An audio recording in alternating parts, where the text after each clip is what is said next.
আজকে 60 বছর 70 বছর হয়ে গেছে, সারা বছরেই তো রাতে ঘুমাইলা, সারা বছরেই তো তুমি দিনের বেলা কর্ম করলা। তুমি একবারও চিন্তা করো নাই আমার মাওলা আমাকে কি জন্য দুনিয়ার জমিনে বানাইয়া পাঠাইলেন? আজকে একটা রাত আল্লাহকে দিতে পারো না, রাতের ভিতরে একটা ঘন্টাকে তুমি আল্লাহকে দিতে পারো না। তুমি কি একবারের জন্য চিন্তা করেছো যে আল্লাহ তাআলা এত বড়, এত সুন্দর,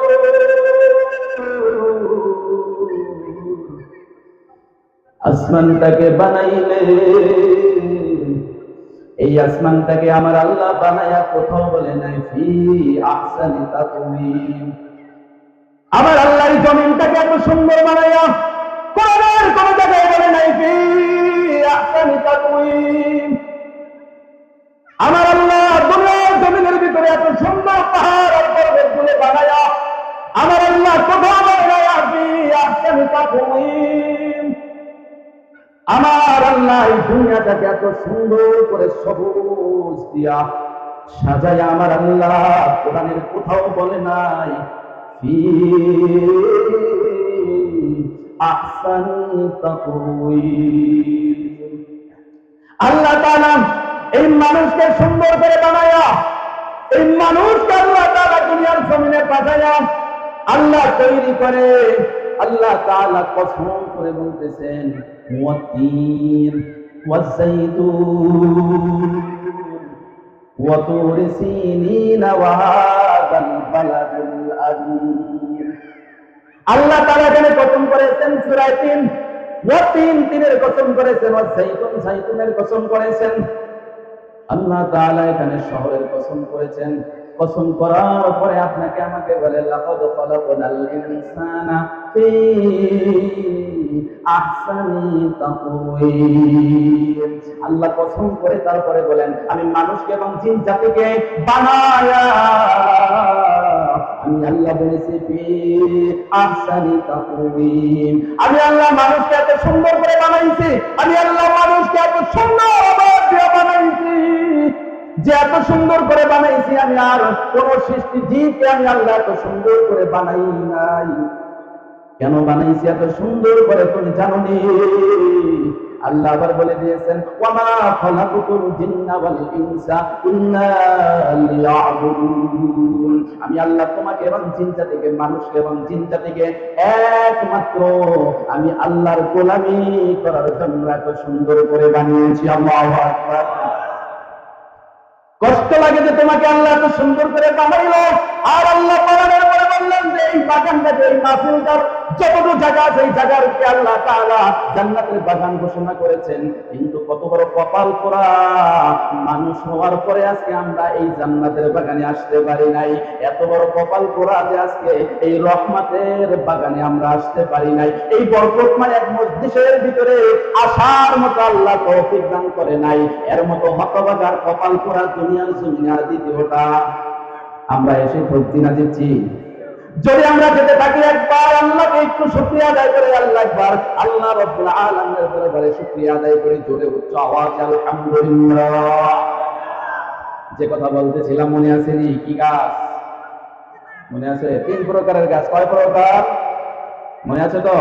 হ্যাঁ, 3 প্রকারের গাছ লাগাইতে বলছে। এবার আসেন, আপনাদের অঞ্চলে যখন আমরা প্রত্যেকে গিয়ে একটা বাড়ি করার নিয়ত করি, যখন আপনি আর আমি একটা বাড়ি করার নিয়ত করি, নিয়ত করার পরে ধরেন আসতে পড়া 8 করা জমি নেই অথবা 1 বিঘা জমি নেই, নেওয়ার পরে সর্বপ্রথম এই জমির ভিতরে একটা পুকুর কাটি।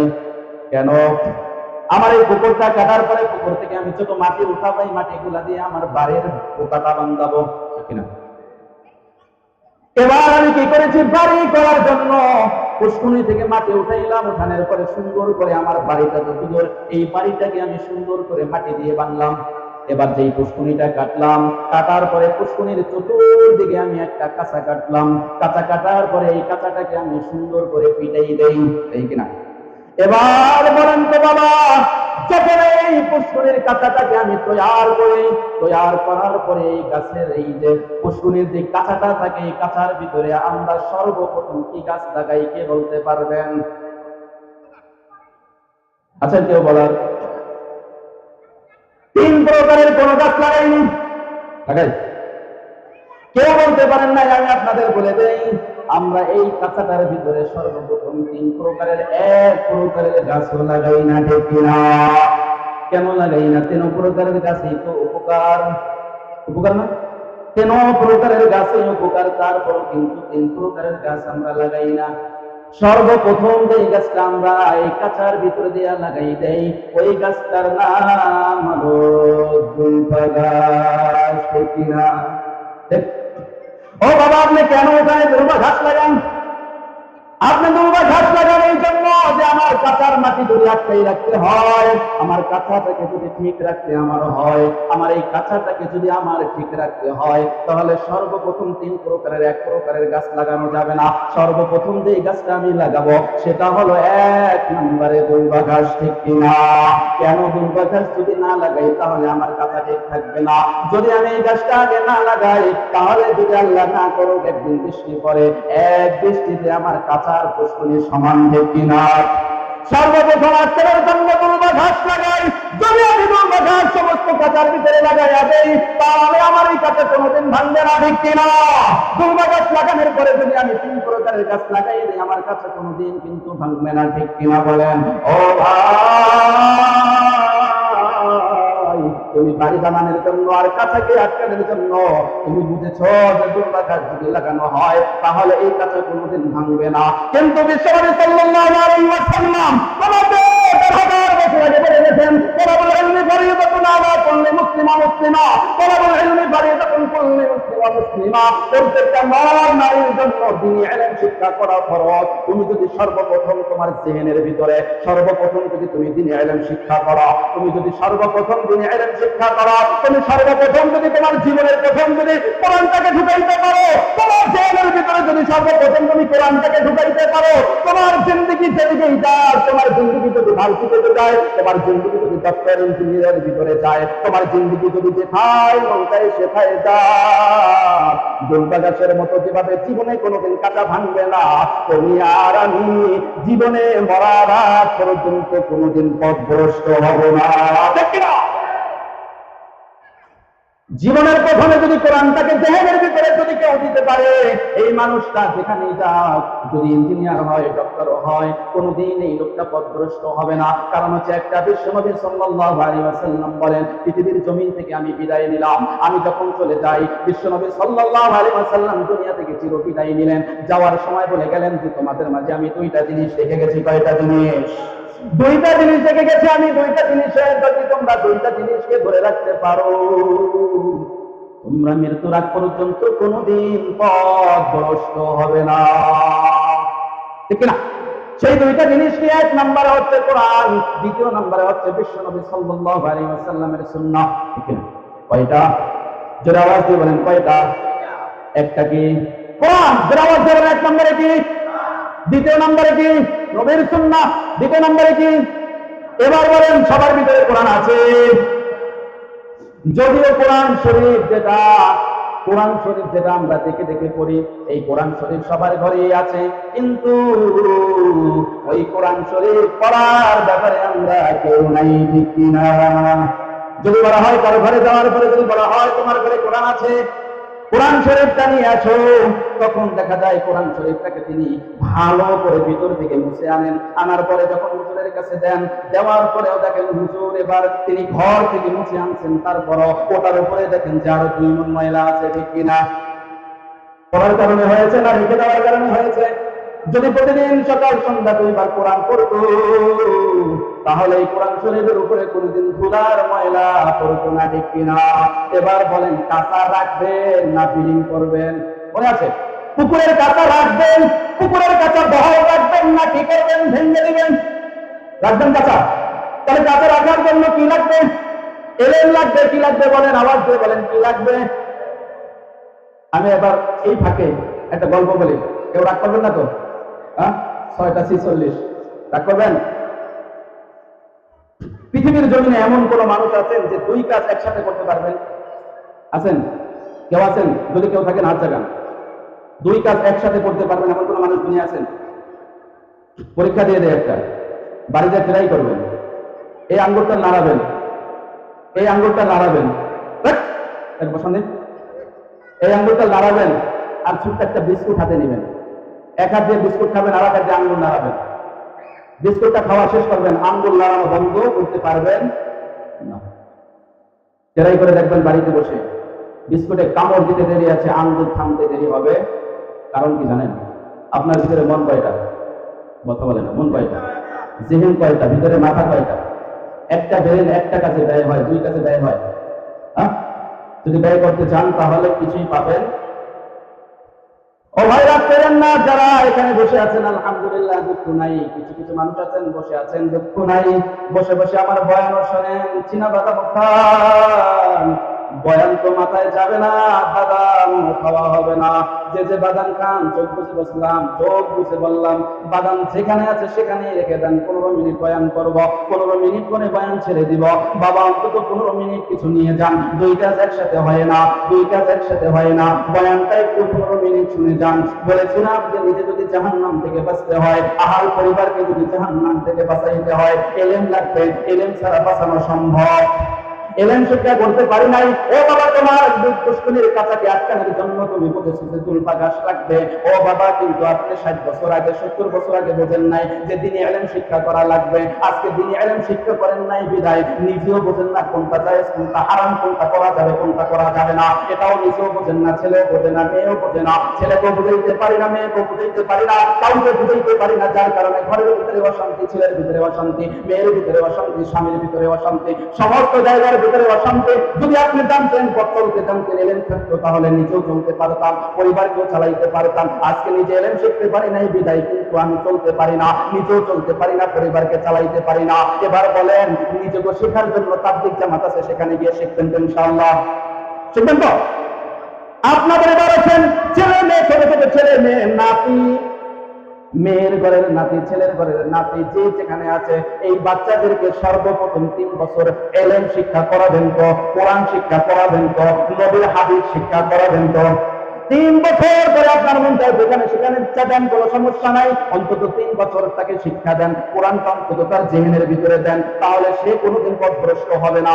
নিজে শিক্ষা করতে পারেন নাই, ওলামায়ে কেরামের সোহবতে যান, তাদের সোহবতে গিয়ে শিক্ষা করেন, তাদের সোহবতে গিয়ে শিক্ষা করেন। অন্তত মরার আগে শিখে যান। তারাবির এই জানাজার নামাজে দাঁড়াইয়া ইমাম সাহেব দোয়া করে, আপনি আর আমি শুধু যায় নামাজে দাঁড়াই থাকাই, যায় জানাজার নামাজে শুধু শুধু হাত বেঁধে দাঁড়াই থাকি, কিছুই করতে পারি না। ও বাবা, তোমার কি কষ্ট লাগে না? লাগেনি? তুমি নামাজের ভিতরে ফরজ নামাজে ইমাম সাহেবের পিছনে দাঁড়াই থাকো, দুঃখ নাই। সানা পড়ে তুমি দাঁড়াই থাকার কিছুই করা লাগে না। কিন্তু জানাজার নামাজের বেলায় তো মুক্তাদি সব ইমামের মাথার উপরে দেন নাই। মূল ইমাম সাহেব যা করে মুক্তাদিরও তা করা লাগে। কিন্তু আপনাকে যদি এখন জিজ্ঞাসা করি, বলেন তো সানার পরে কি করতে হয়? দুরূদ শরীফ নালে বুঝতাম পারেন, কিন্তু তৃতীয় তাকবীরের পরে যে দোয়াটা পড়তে হয়, এখন যদি জিজ্ঞাসা করি আমার মনে হয় না যে কেউ পারবেন। ও বাবা, দুনিয়ার জমিনে আয়েশা, তুমি আজকে আয়েশা জমিন কতটুকু খাইতে হইবে বুঝলাম।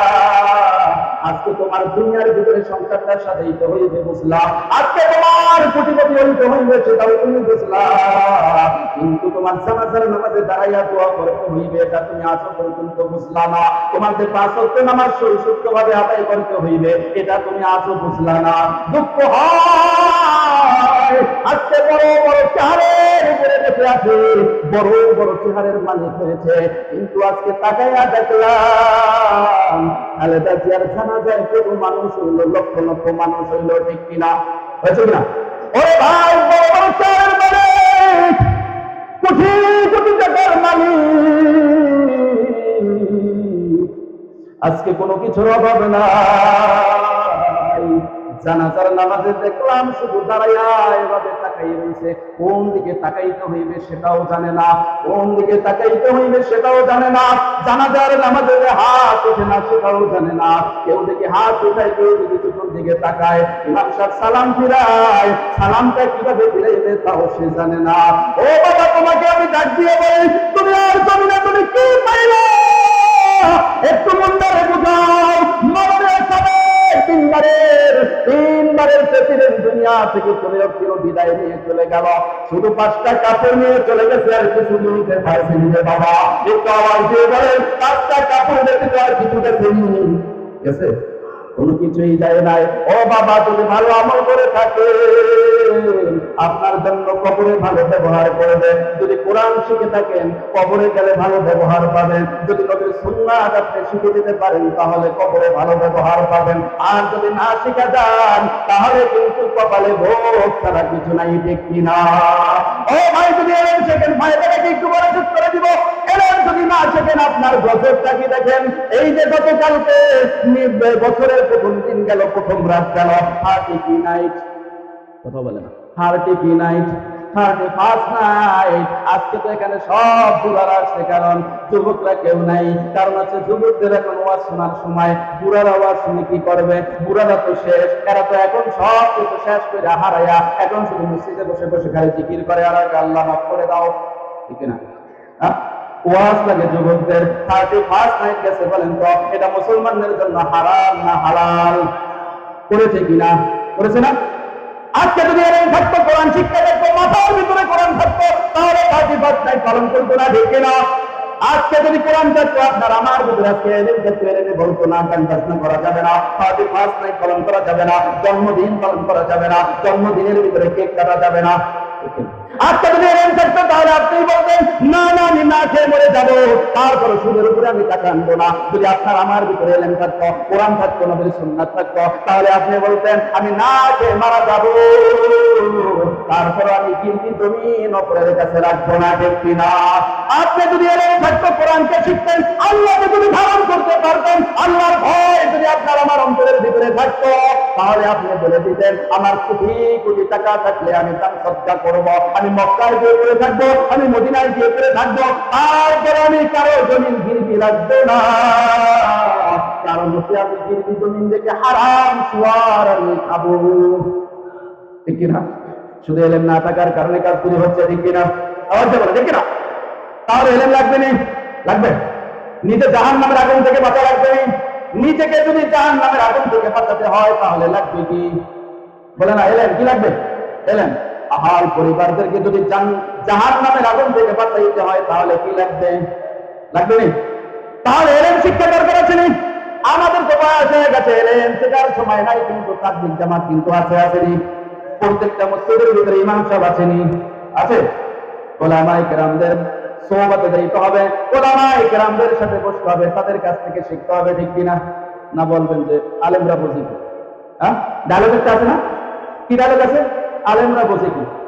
হ্যাঁ, ডায়লগ আছে, কথা বলেন না। এই আলোচনা শেষ করি নেই তখন 5 মিনিট চাই আনিব না, কথা বলেন না, 5 মিনিট চাই আনি করবেন।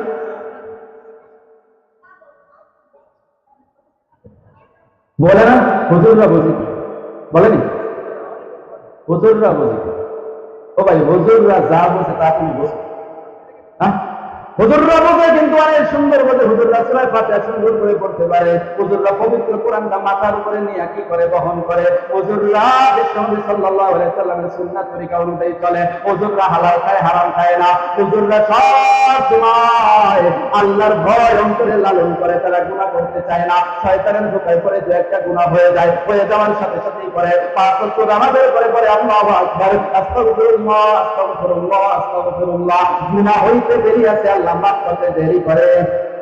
হুজুররা বোঝে, কিন্তু হুজুররা তোমার মতো হুজুর মতো বুঝে না। অপরের মাল খাইতে হবে, বের করে এতিমের মাল খাইতে হবে, জমিন ছেড়ে খাইতে হবে, হারাম খাইতে হবে, অপরকে ঠকাইয়া খাইতে হবে, অপরের উপরে জুলুম করতে হবে। আপনারা আমার অপর থেকে ঠিক বলেছি, হুজুররা ওটা বোঝে, ঠিক না? ও ভাই, হুজুররা যা বোঝে, হুজুররা শুধু আপনাদের জন্য খাটে, আর আপনাদের শুধু জাহান্নাম থেকে টেনে টেনে আনার চেষ্টা করে। কারণ হুজুররা দেখে যে আপনি জাহান্নামের ভিতরে পড়ে যাচ্ছেন, হুজুররা বারবার আপনাকে ডাকে আর বলে ওদিকে যাস না, ভিতরে আয়, ভিতরে আয়, জাহান্নামের আগুনে পড়িস না, ভিতরে আয়, ঠিক কিনা? ও ভাই, তোমার যদি বাঁচতে হয় তাহলে ওলামায়ে কেরামের সোহবতে থাকতে হবে, ওলামায়ে কেরামদের মুহাব্বত করতে হবে, ওলামায়ে কেরামদেরকে ভালোবাসতে হবে। যদি ওলামায়ে কেরামদেরকে তুমি ভালোবাসতে না পারো তাহলে দুঃখ নাই, তুমি নীরব থাকো, কিন্তু কোনোদিন সমালোচনা করো না। যদি সমালোচনা করো তাহলে ধ্বংসের বেশি দূর কিন্তু বাকি আছেনি। কেন কেন কেন করবা? তোমার সাথে তার তো কোনো শত্রুতামি নাই, আছেনি? আছে? আর ওদিকে আমি যাবো না বলেন তো। যদি আপনার বাঁচতে হয়, জাহান্নাম থেকে বাঁচতে হয়, আহল পরিবারকে বাঁচাইতে হয়, তাহলে আপনার আমার কি করতে হবে? এলেম শিখতে হবে, ঠিক না? সমস্ত বাচ্চাদেরকে মাদ্রাসায় ভর্তি করতে হবে, ঠিক কিনা? আপনাদের প্রত্যেকের অন্তত ইলম শিক্ষা করতে হবে, ঠিক কিনা? করবেন তো? ইনশাআল্লাহ করবেন। আর যদি ইলম শিক্ষা না করেন, আল্লাহকে যদি চিনে যেতে না পারেন, তাহলে কিন্তু আপনার আমার আর কোনো উপায় আসলে আছে। কতটুকু কই আছে যাব আছে আপনি জানো